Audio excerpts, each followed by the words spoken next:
मला असं वाटतं की माननीय पंतप्रधान नरेंद्र मोदींचं आव्हान स्वदेशीकडे झुकावाचं आहे.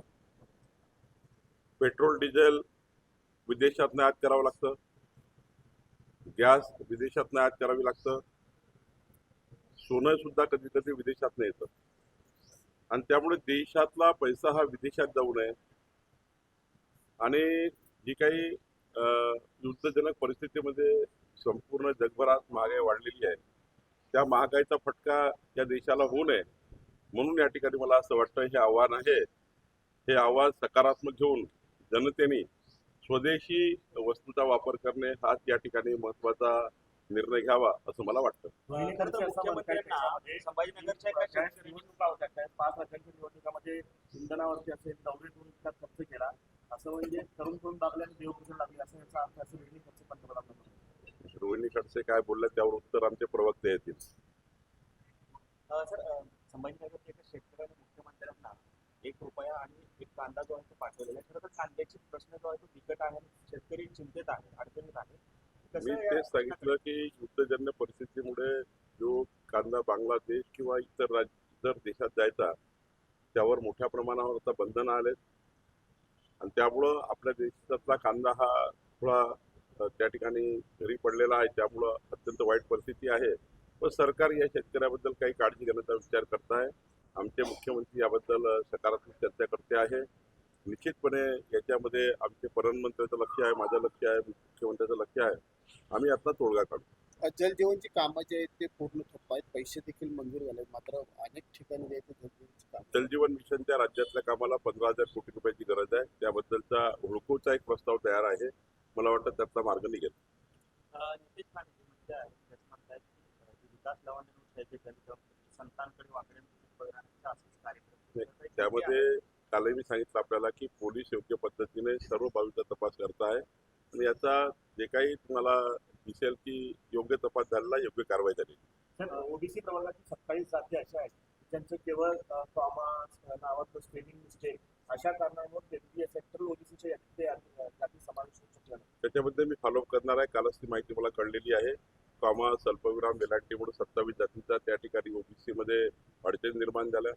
राज्यामध्ये 18 प्रगत जाती 12 मुद्देदार समाज याला मजबूत करणे राज्य सरकारची जबाबदारी आहे.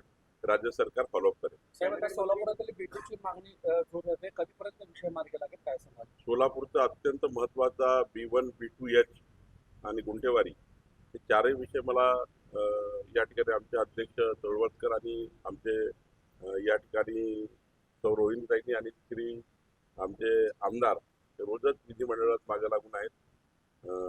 या ठिकाणी आमदार कोठेजी आणि त्यांनी हा प्रश्न महानगरपालिकेच्या निवडणुकीची माझ्यासमोर मांडला होता, विधानसभेच्या निवडणुकीच्या वेळी माझ्यासमोर मांडला होता.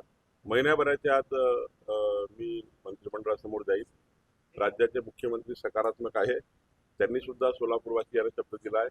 येणाऱ्या महिन्याभरामध्ये B1 B2 आणि H हा जो सत्ता प्रकार झालेला आहे यामुळं लोकांच्या बांधकामावर बंधनं आले आहेत, त्यांना त्याचं स्वामित्व मिळत नाही आहे. त्यामुळं ह्या सर्व प्रॉपर्टी क्लास 1 करणे, या प्रॉपर्टी फ्री होल्ड करून देण्याची शासनाची भूमिका आहे. महिन्याभरात शासन निर्णय घेईल. दुसरा, गुंठेवारीमध्ये कालच मी चर्चा केली आहे. आमच्या महानगरपालिका आयुक्त, आमचे तिकडे SLR आहेत, कलेक्टर आहेत, त्यांना मी सूचना दिलेली आहे की महिनाभराच्या आतमध्ये गुंठेवारी जी आहे ती गुंठेवारीमध्ये जे लेआउट अडकलेले आहेत त्यामध्ये तुकडेबंदी कायद्याचा वापर करून त्या सर्व इकडे तुकडेबंदी कायद्याचा वापर करणे, म्हणजे तुकडेबंदी कायद्यानुसार मुख्य प्रॉपर्टी कार्ड जे आहे लेआउट धारकाचं, त्या कार्डवर सर्व तिथे राहणाऱ्या रहिवाशाची प्रॉपर्टीची नावं घेणे. तुकडेबंदी कायदा साधारणतः एकच आहे. तुकडेबंदी कायद्याचा अंमल करणे, जो कायदा आम्ही निरस्त केला त्याच्या कलमाचा वापर करणे आणि इकडे गुंठेवारी कायद्याचा वापर करणे. दोन्ही कायद्याचा वापर केला तर निश्चितपणे सर्व गुंठेवारीमध्ये राहणाऱ्या लोकांची घराची प्रॉपर्टी कार्ड हे त्या ठिकाणी वेगळं बनेल आणि त्यामुळे इकडे गुंठेवारी आम्ही पूर्ण करू आणि दुसरीकडे सत्ता प्रकार एक करू. त्याला काही फरक पडणार नाही. फार लोकांना अशा प्रकारे फसवता येत नाही म्हणूनच तुकडेबंदी कायदा निरस्त केला आहे. रहिवासी क्षेत्र असेल, गुंठेवारी झाली असेल, तुकडे पडले असतील, अनधिकृत लेआउट झाले असतील, ही सर्व मालमत्ता जर त्या मुख्य प्रॉपर्टी कार्डमध्ये जर आली आणि त्या सर्व घरमालकाचे नावं त्या ठिकाणी प्रॉपर्टी कार्डवर आले तर निश्चितपणे हा मार्ग निघतो. नागपूरमध्ये आम्ही 1.5 लाख घरांना असा निर्णय घेतलेला आहे. सोलापूरमध्ये हा निर्णय आम्ही घेऊ. देवस्थानाच्या ज्या जमिनी आहेत त्या कसणाऱ्यांनाच मिळतील. गावठाणमध्ये जे कसणारे आहेत त्यांना त्या मोफत मिळतील अशा पद्धतीचा राज्य सरकारचा निर्णय. गल्लत आहे तुमची, असा निर्णय नाही आहे. परवा आम्ही महसूलच्या वेबसाईटवर कायदा अपलोड केलेला आहे. माझी राज्याच्या सर्व जनतेला आपल्या माध्यमातून विनंती आहे, त्या कायद्याचं प्रारूप आलेलं आहे. आपल्या सर्वांना त्यावर हरकती सूचना देण्याचे अधिकार आहेत. त्यावर स्पष्टपणे असं लिहिलेलं आहे की गावठाण देवस्थानाचे हक्क बाधित ठेवून कुळाचा अधिकार काय, वहिवाटदाराचा अधिकार काय, याचे अधिकार आम्ही या ठिकाणी त्या कायद्याने आम्ही डिवाइड करणार आहोत किंवा कायद्याने आम्ही देणार आहोत. देवस्थानाच्या अधिकाराला मात्र कुठे धक्का लागणार नाही.